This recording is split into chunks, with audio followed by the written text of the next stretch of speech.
आज का बाइबल का वचन योशुआ का ग्रंथ अध्याय 24 वचन 14 से 29 और आज का सुसमाचार सन्मति के अनुसार अध्याय 19 वचन 13 से 15। योशुआ का ग्रंथ अध्याय 24 वचन 14 से 29। प्रभु पर श्रद्धा रखो और ईमानदारी तथा सच्चाई से उसकी उपासना करो।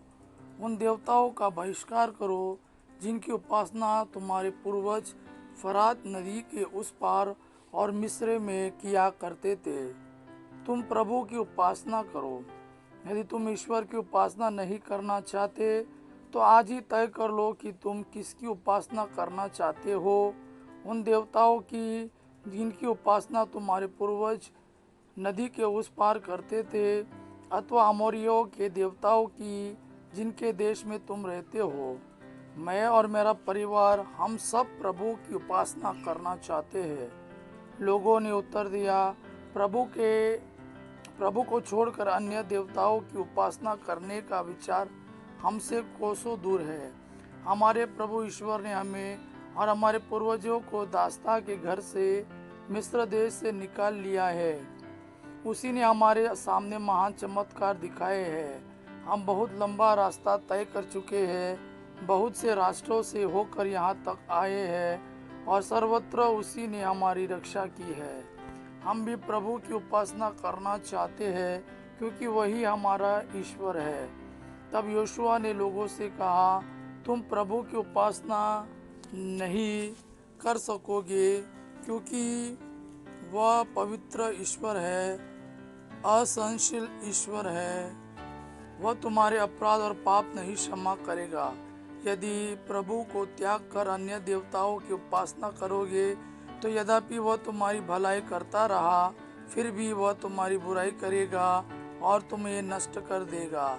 लोगों ने योशुआ से कहा, नहीं, हम प्रभु की उपासना करेंगे। तो योशुआ ने लोगों से कहा, तुम लोग अपने विरुद्ध साक्षी हो कि तुमने प्रभु को चुन लिया और इसी की उपासना करोगे। उन्होंने उत्तर दिया, हम साक्षी है। इस पर योशुआ ने कहा, तब तो अपने पास के पराये देवताओं का बहिष्कार करो और अपना मन ईश्वर में, इज़राइल के प्रभु में लगाओ। लोगों ने योशुआ को यह उत्तर दिया, हम प्रभु अपने ईश्वर की उपासना करेंगे और उसी की बात मानेंगे। योशुआ ने उसी दिन लोगों के साथ समझौता कर लिया। उसने सिकेम में उनके लिए संविधान और अध्यादेश बनाया। इसके बाद उसने उन बातों को प्रभु की संहिता के ग्रंथ में लिख दिया। उसने बलूत के नीचे प्रभु के मंदिर में एक बड़ा पत्थर खड़ा कर दिया और सब लोगों से कहा, यह पत्थर हमारे विरुद्ध साक्ष्य देगा क्योंकि इसने इन सब बातों को सुना जिन्हें प्रभु ने हमें बताया। इसलिए यह तुम्हारे विरुद्ध साक्ष्य देगा जिससे तुम अपने ईश्वर को अस्वीकार नहीं करो। इसके बाद योशुआ ने लोगों को अपनी अपनी भूमि में भेज दिया। इन घटनाओं के बाद प्रभु के सेवक नून के पुत्र योशुआ का 110 वर्ष की उम्र में देहांत हुआ।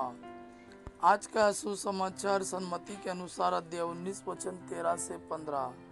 उस समय लोग ईसा के पास बच्चों को लाते थे जिससे वे उन पर हाथ रखकर प्रार्थना करें।